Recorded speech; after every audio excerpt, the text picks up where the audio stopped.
Estamos una vez más con el doctor Horacio González para hablar acerca de patologías cardiovasculares y sus consecuencias. Doctor, ¿puede ser que estas patologías causen síntomas abdominales? Sí, la realidad es que sí hay múltiples enfermedades cardiovasculares que pueden producir síntomas abdominales. Vamos a nombrar, digamos, tres que son por ahí las más relevantes. Una es la insuficiencia cardíaca, que es una de las enfermedades más prevalentes, digamos, dentro de las patologías cardíacas. Que bueno, una de las manifestaciones cuando la insuficiencia cardíaca puede ser, digamos, que nosotros le decimos que puede ser más que nada por fallo del ventrículo en la capacidad para bombear la cantidad de sangre que el organismo necesita, y cuando el corazón tiene esa incapacidad que no alcanza a cumplir los requerimientos del metabolismo, muchas veces empieza como a acumularse líquido, que cuando falla principalmente el ventrículo izquierdo, a veces la acumulación de líquido es más que nada a nivel pulmonar, entonces el paciente se agita, tiene tos nocturna o lo que se llama disnea paroxística nocturna, que el paciente se despierta. Y cuando la insuficiencia cardíaca se transforma en global, que ya no solamente falla el ventrículo izquierdo, sino el ventrículo derecho también, ahí empiezan lo que nosotros llamamos los síntomas congestivos. Y bueno, es ahí la acumulación de líquido, que dentro de ello en principio, vendría siendo en los órganos, como es el hígado, el intestino, y bueno, concomitantemente con eso también puede acompañarse de edema, que es la hinchazón de piernas. Y bueno, muchas veces los pacientes nos consultan en realidad por o pérdida de apetito, o que no le cae bien los alimentos, o por hinchazón abdominal, o por dolor en la zona del hígado, que uno a veces como que se lo atribuye a que puede ser un problema vesicular o algo, y en realidad es por esta causa, que es por acumulación de líquidos. Esa es una de las causas. Otra de las causas que también es frecuente, pero en ese caso más que nada es de dolor, que muchas veces es motivo de consulta en las guardias, que se confunde un cuadro de abdomen agudo, que nosotros llamamos, que puede ser o dentro de las causas propiamente dichas abdominales, puede ser o una colecistitis, una afección, digamos, de la vesícula, o una pancreatitis, pero también existe la patología cardíaca, como es el infarto, cuando es sobre todo un infarto que se llama de cara inferior, que es de la parte de abajo del corazón, que está en contacto con el diafragma, y bueno, muchas veces produce síntomas digestivos de dolor abdominal, y que en realidad es un problema coronario. Y otra patología que también es bastante prevalente, pero eso se da por ahí en personas por ahí mayores, que consultan con un cuadro de dolor abdominal, que también puede llegar a ser como si fuera un abdomen agudo, y en realidad es una patología aórtica, como son los aneurismas de aorta abdominal, que bueno, son cuadros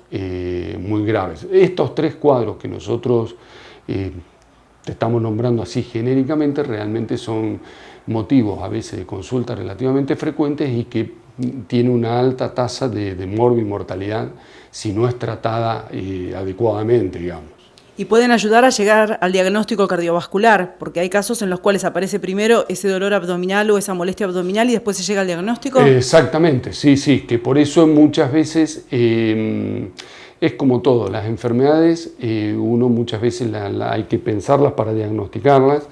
pero la realidad es que sacando la insuficiencia cardíaca, que como que es un proceso,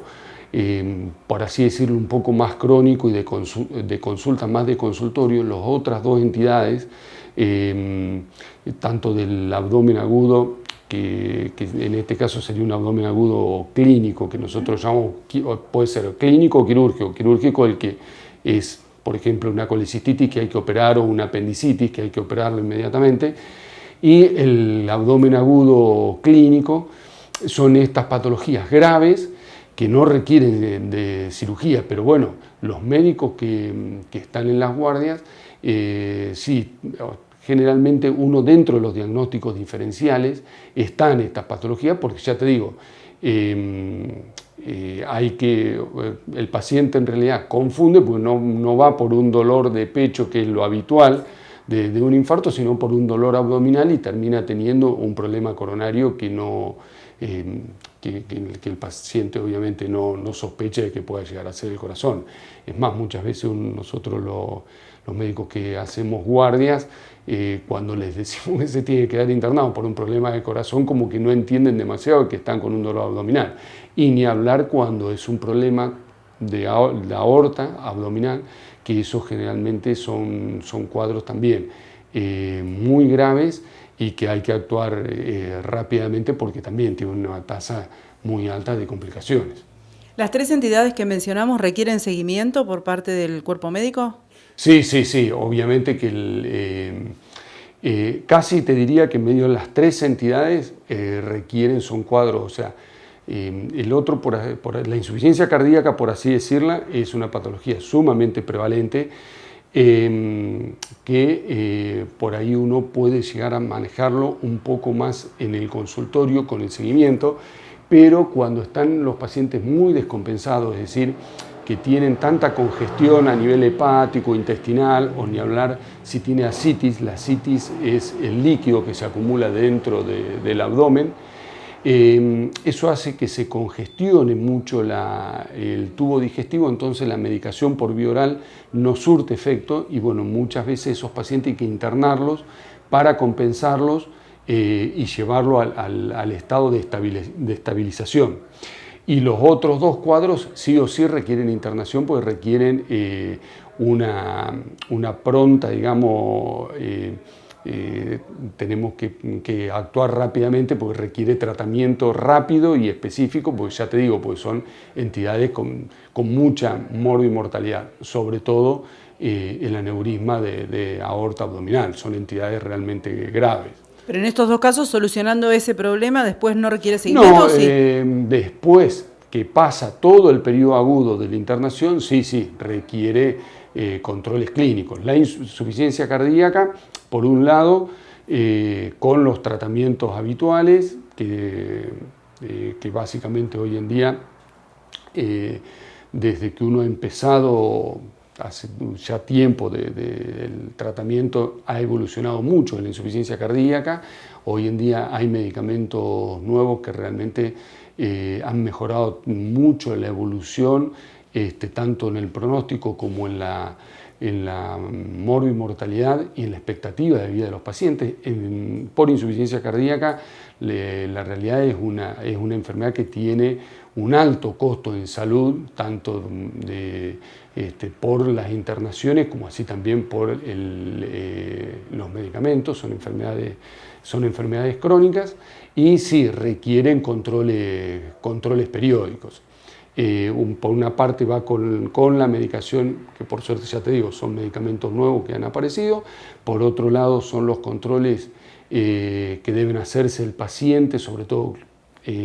control del peso, porque donde empiezan a aumentar de peso es uno de los primeros signos que es que el paciente está reteniendo líquido. Y bueno, uno a los pacientes los educa justamente para eso, para que consulten rápidamente y no llegar a lo que hablábamos al principio, de que lleguen tan descompensados. Y bueno, y acompañado obviamente con la dieta, que tiene que ser una dieta